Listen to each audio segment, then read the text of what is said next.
Government of ఇండియాకి ఏమైనా అల్లుడా ఆ లంజా కొడుకు, లేదా మన చట్టం వాడి అబ్బ సొత్త? మన ఆడవాళ్ళ మీద ఎవరన్నా కన్నేశాడని తెలిస్తేనే కొత్తలాడిపోతుంది సార్ మన రక్తం. అలాంటిది నా తల్లి మీద కన్నేశాడు, భరత మాత మీద కన్నేశాడు. నా కొడుకులు ఈ గడ్డ మీద కాలు పెడితే నా తల్లి గుండెల మీద కాలు పెట్టినట్టే, అందుకే చంపేశా. అయినా నేనన్న దేశభక్తుని చంపానా, అయ్యప్ప భక్తుని చంపానా? ఒక పాకిస్తాన్ టెర్రరిస్ట్ లంజా కొడుకుని చంపా. ఆడనే కాదు, తప్పు చేసిన లుచ్చా నా కొడుకుల్ని మా స్టేట్ లో కూడా చాలా మందిని చంపా. ఏం పీక్కుంటారో పీక్కోండి. అయినా ఉరి శిక్ష చేసి మీరు పెద్ద పీకేసాం అనుకుంటారు. నేను హైకోర్టులో అప్పీల్ చేస్తా. అక్కడ అదే శిక్ష పడింది అనుకోండి, నేను సుప్రీం కోర్టుకి వెళ్తా. అక్కడ కూడా ఉరి శిక్ష కన్ఫర్మ్ చేశారు అనుకోండి, రాష్ట్రపతిని క్షమాభిక్ష అడుగుతా. సదరు రాష్ట్రపతి గారు అవునా కాదా అని ఆలోచించి చెప్పే లోపల నా తొట్టి కిందకి 90 ఏళ్ళు వచ్చి పైకి పోతా. ఆ తర్వాత మీరు పీకేదేంటి, నేను చూసేదేంటి?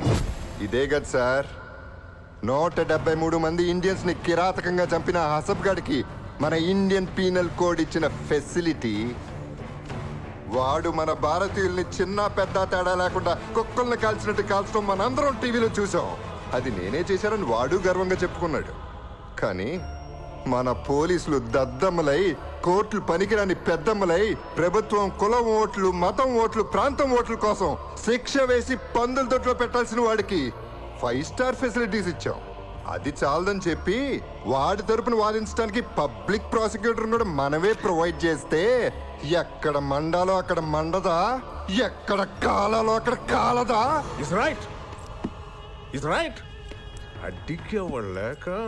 ఇందులో పెద్ద జోక్ ఏంటంటే వాడికిచ్చిన సెక్యూరిటీ మన ప్రైమ్ మినిస్టర్ కూడా లేదు.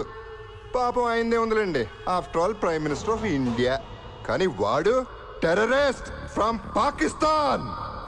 అందుకే వాడి నుంచిన బాంబ్ ప్రూఫ్ సెల్లు ఖరీదు 6 కోట్లు.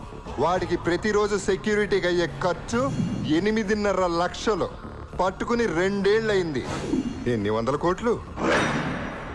ఆ డబ్బంతా ఎవడమ్మ మొగుడు సొమ్మో కాదు, మాది, మనది. రిక్షావాడు, కూలీవాడి నుంచి ప్రతి భారతీయుడి దగ్గర ట్యాక్స్ రూపంలో వసూలు చేసిన డబ్బు. అన్ని కోట్ల చెత్తనా కొడుక్కి ఖర్చు పెట్టే బదులు తుఫాన్లో నష్టపోయిన రైతులకి ఇచ్చుంటే వాళ్ళ ఆత్మహత్యలన్నా తగ్గేవి సార్. అట్లీస్ట్ మన ఇండియన్ ఆఫీసర్స్ కి మంచి బుల్లెట్ ప్రూఫ్ జాకెట్లు ఇచ్చినా సంతోషించేవాళ్ళం. మన సిస్టమ్ చెడిపోయింది సార్. మన సిస్టానికి మానభంగం అయింది. అది తీవ్రవాదులో ఉగ్రవాదులో చేసింది కాదు, అవకాశవాదులు చేసింది. లేకపోతే మనకి దరిద్రం ఏంటి సార్? నేరం చేసినట్టు బెయిల్లో విడుదలవటం ఏంటి? కింద కోర్టులో శిక్ష పడితే పై కోర్టులో నిర్దోషాన్ని వదిలేయటం ఏంటి? కింద కోర్టులో న్యాయమూర్తి కాడా? బఫూనా? కాకపోతే ఏంటి సార్, లేటెస్ట్ సర్వే మన భారతదేశపు న్యాయస్థానాల్లో ఇప్పటి వరకు ఉన్న పెండింగ్ కేసులు క్లియర్ అవ్వాలంటే మరో 300 సంవత్సరాలు పడుతుందంట. కర్మ. మన చట్టాలు ఎలాగే ఉంటే ఇండియాలో క్రైమ్ రేట్ ఆగదో. మన పాపులేషన్ పెరుగుతున్నట్టు పెరుగుతూనే ఉంటుంది. బయట దేశాల్లో లాగా దొంగతనం చేస్తే చెయ్యి, రేప్ చేస్తే అంగం నరక్కాలి, యాసిడ్ పోసినాడి మీద యాసిడ్ పొయ్యాలి.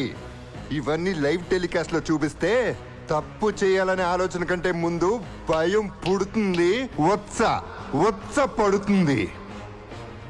విన్నారుగా వాడేం వాగాడు? మీ భారతదేశం మొత్తం కలిసినా నన్నేం పీకలేరని విర్రవీగాడు లంజా కొడుకు. అందుకే ఈ భారతీయుడు పిడికిలు పవర్ ఇదిరా అని గుద్దితే రక్తం కక్కుని చచ్చాడు. ఇలాగే ఎవడికి జరిగిన అన్యాయానికి వాడే తీర్పించుకోవడం స్టార్ట్ చేస్తే సార్ ఇంకా మీకు హాలిడేసే. కోర్టులన్నీ గోడౌన్లుగా అద్దెకించుకోవడమే.